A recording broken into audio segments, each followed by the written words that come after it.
রাজ্য জুড়ে প্রতিদিনই ঘটে চলেছে নানা ঘটনা। তার মধ্যে কিছু ঘটনা সাধারণ মানুষের নজর কেড়ে নেয়, আবার কিছু ঘটনা রীতিমতো চাঞ্চল্য তৈরি করে। এমনই একটি ঘটনা সামনে এসেছে সল্ট লেকে। মেয়েদের দিয়ে অনৈতিক কাজ করানোর অভিযোগে গ্রেপ্তার করা হয়েছে দুই ব্যক্তিকে। আর এই ঘটনায় রাজনৈতিক যুগের অভিযোগও সামনে এসেছে। অভিযোগ, সল্টলেকের সুকান্তনগর এলাকায় একটি গেস্ট হাউসে দীর্ঘদিন ধরে মেয়েদেরকে দিয়ে অনৈতিক এবং নোংরা কাজ চালানো হচ্ছিল। আর এই অভিযোগের ভিত্তিতেই অভিযান চালায় বিধাননগর গোয়েন্দা শাখা।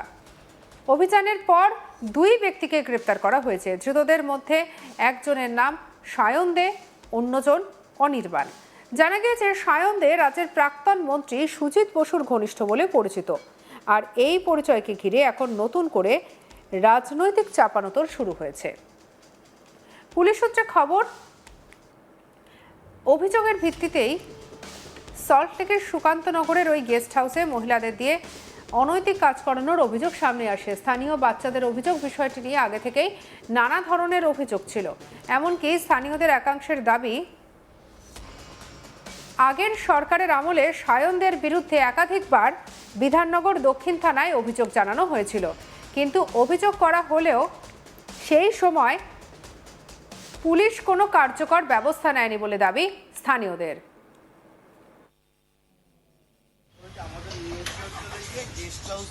আমার না ওর এটা জানতে যে নিয়ে এসে বা যে আসামি সেটা সাউথ থানা।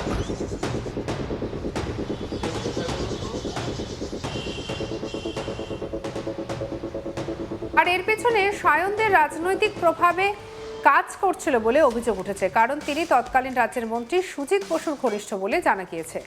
তবে এই অভিযোগের সত্যতা নিয়ে তদন্ত করে দেখছে পুলিশ।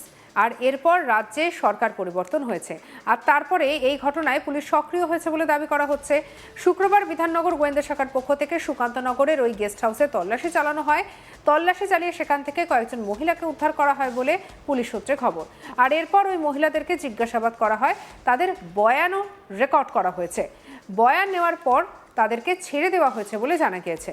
তবে তদন্ত সেখানে থেমে থাকেনি। মহিলাদের কাছ থেকে পাওয়া তথ্য এবং গোয়েন্দা তদন্তের ভিত্তিতে এরপর দুই ব্যক্তিকে গ্রেপ্তার করা হয়েছে।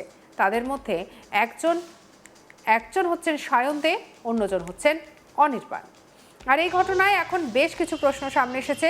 ওই গেস্ট হাউসে ঠিক কতদিন ধরে এই কাজ চলছিল, এর সঙ্গে আর কারা কারা যুক্ত, আরও কেউ এই চক্রের সঙ্গে জড়িত কিনা, উদ্ধার হওয়া মহিলাদের সেখানে কিভাবে নিয়ে আসা হয়েছিল, এই সমস্ত বিষয় খতিয়ে দেখছে পুলিশ।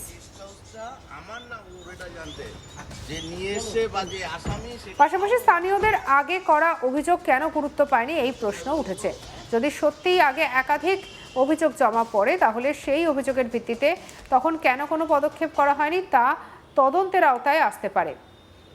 এই ঘটনায় রাজনৈতিক দিকটিও যথেষ্ট তাৎপর্যপূর্ণ হয়ে উঠেছে, কারণ ধৃতদের মধ্যে সায়ন দেকে প্রাক্তন মন্ত্রী সুজিত বসুর ঘনিষ্ঠ বলে দাবি করা হচ্ছে। ফলে এই গ্রেপ্তারকে ঘিরে রাজনৈতিক মহলেও আলোচনা চলছে। তবে পুরো ঘটনা এখনো পুলিশের তদন্তের দিকে নিয়ে যাচ্ছে পুলিশ, এবং গেস্ট হাউসটি কিভাবে ব্যবহার করা হচ্ছিল, সেখানে আর কারা কারা যাতায়াত করতো, এবং এই কর্মকাণ্ডের পেছনে আরও কোনো বড় চক্র রয়েছে কিনা, সবটাই খতিয়ে দেখা হচ্ছে। সব মিলিয়ে সল্টলেকের সুকান্তনগরের এই ঘটনা ঘিরে ইতিমধ্যেই চাঞ্চল্য ছড়িয়েছে।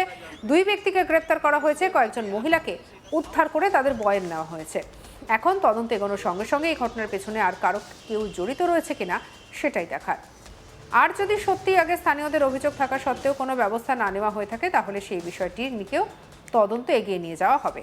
দ্রুত সায়ন দে কি বলছেন শুনব। দাদা, বিষয়টা হচ্ছে যে যারা অ্যাকিউজ করেছে তারা সাউথ থানায় আছে। আমার ওই গেস্ট হাউসটা আমার কিনা সেটা জানার জন্য নিয়ে এসে কোনো প্রুফ পাইনি। দেখালাম এগ্রিমেন্ট আমার নামে না, কিছু না, তাও শুনলো না। আজকে নিয়ে যায়, দেখি কী হয়। কোথায় ছিল এই গেস্ট হাউসটা?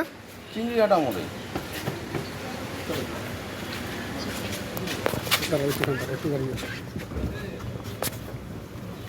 যে ভাড়া দিয়েছে, যে ভাড়া নিয়ে এসে তারা সাউথ থানায় আছে। সাউথ থানায় আছে? হ্যাঁ দাদা। এই নিয়ে আমাদের কালিগ অরিন্দম ভট্টাচার্য রিপোর্ট দেখব। সল্টলেকে গেস্ট হাউসের আড়ালে ব্যবসা, আর সেই ক্ষেত্রে গ্রেপ্তার সুজিত বোস, অর্থাৎ রাজ্যের প্রাক্তন মন্ত্রী সুজিত বোস ঘনিষ্ঠ এক ব্যক্তি। এরকমটাই অভিযোগ যে সেই ব্যক্তি সুজিত বোস ঘনিষ্ঠ। ঘটনা বৃহস্পতিবার পুলিশের কাছে, অর্থাৎ Bidhannagar police, Bidhannagar detective department মূলত তাদের কাছে সূত্র মারফত খবর আসে যে সল্টলেকের সুকান্ত নগরে একটি গেস্ট হাউস, সেই গেস্ট হাউসে ব্যবসা চলছে এবং সেই গেস্ট হাউসের যারা মালিক তারা প্রাক্তন মন্ত্রী সুজিত বোস ঘনিষ্ঠ। এই খবর পাওয়ার পর কিন্তু বিধাননগর ডিডির পক্ষ থেকে পুলিশের টিম পৌঁছে যায় সেই গেস্ট হাউসে, সুকান্ত নগরের সেই গেস্ট হাউস, এবং সেখানে গিয়ে তারা তল্লাশি অভিযান চালায় এবং তল্লাশি অভিযান চালিয়ে সেখান থেকে দুজনকে তারা গ্রেপ্তার করে, যে দুজন মূলত, যেটা সূত্র মারফত জানা যাচ্ছে, যে একজন এই গেস্ট হাউস তার দায়িত্ব নিয়েছিল বা এই গেস্ট হাউসটা চালাতো, এইরকমটাই কিন্তু পুলিশ সূত্র মারফত জানা যাচ্ছে। আর যে ব্যক্তি মূলত, যার নাম সায়ন দে, তিনি কিন্তু প্রাক্তন মন্ত্রী সুজিত বোস ঘনিষ্ঠ বলেই সূত্রের খবর। এরপর বিধাননগর পুলিশ, অর্থাৎ বিধাননগর ডিডি পুলিশের পক্ষ থেকে তদন্ত শুরু করা হয় এবং এই দুজনকে কিন্তু গ্রেপ্তার করা হয়েছে এবং এই দুজনকে গ্রেপ্তার করে বিধাননগর আদালতে তাদেরকে নিয়ে তোলা হচ্ছে এবং তারপর কিন্তু পুলিশ এই দুজনকে নিজেদের কাস্টাডিতে নিতে চায় এবং নিয়ে এই যে ব্যবসা, অর্থাৎ এই যে ব্যবসা বা এই যে যা এই গেস্ট হাউসে চলতো, যেটা পুলিশ সূত্রে আমরা জানতে পারছি, তার পেছনে আর কারা কারা রয়েছে, কতদিন ধরে এখানে এই গেস্ট হাউস চলছে এবং মূলত এখানে কারা কারা আসতো, যেটা আমরা পুলিশ সূত্রে জানতে পারছি যে এই যে জায়গাটা এখানে চলতো বা ব্যবসা যেটা চলতো, সেক্ষেত্রে কিন্তু নায়িকাদের একটা যোগাযোগ বা একটা ইনভলভমেন্ট রয়েছে, সেরকমটাই কিন্তু আমরা পুলিশ সূত্রে জানতে পারছি। পুরো বিষয়টাই কিন্তু পুলিশ তদন্ত করে দেখতে চাইছে এবং সেই জন্যই কিন্তু ধৃত এই দুই ব্যক্তিকে নিজেদের কাস্টাডিতে নিয়ে তাদেরকে জিজ্ঞাসাবাদ করতে চায় পুলিশ।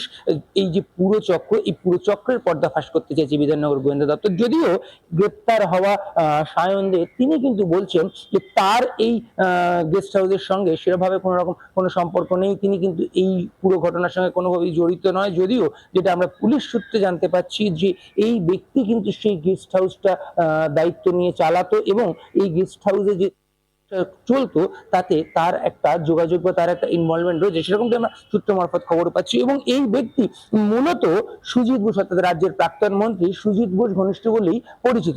রাজ্যে পালাবদল হওয়ার পর পুলিশের পক্ষ থেকে যখন বিভিন্ন জায়গায় যেরকম দুর্নীতি বা বিভিন্ন করাপশনের ক্ষেত্রে যখন তদন্ত শুরু করেছে বা তদন্ত চলছে, সেই রকম এক্ষেত্রেও কিন্তু একটা খবর আসে বিধাননগর পুলিশের কাছে, মূলত ডিটেকটিভ ডিপার্টমেন্টের কাছে, এবং তারপর তারা সেই গেস্ট হাউসে পৌঁছে এবং সেখান থেকে দুজনকে ইতিমধ্যেই গ্রেপ্তার করেছে। এবং এই যে চক্র পুলিশ মনে করছে যে চক্রের সঙ্গে আরো অনেকে যুক্ত থাকতে পারে, আর কারা কারা যুক্ত রয়েছে বা কতদিন ধরে এই চক্র চলছে বা কোনো প্রভাবশালী কেউ এই চক্রের সঙ্গে যুক্ত ছিল কিনা, এরকম একাধিক প্রশ্ন উত্তর পুলিশ পেতে চাইছে এবং সেই জন্য আপাতত এই দুজনকে কোর্টে নিয়ে নিজেদের কাস্টাডিতে নিয়েছে এবং নিয়ে পুলিশ কিন্তু এদেরকে জিজ্ঞাসাবাদ করে এই চক্রের পর্দা ফাঁস করতে চাইছে। সঙ্গে রাখুন আজ তাক বাংলাকে, সাবস্ক্রাইব করতে ভুলবেন না।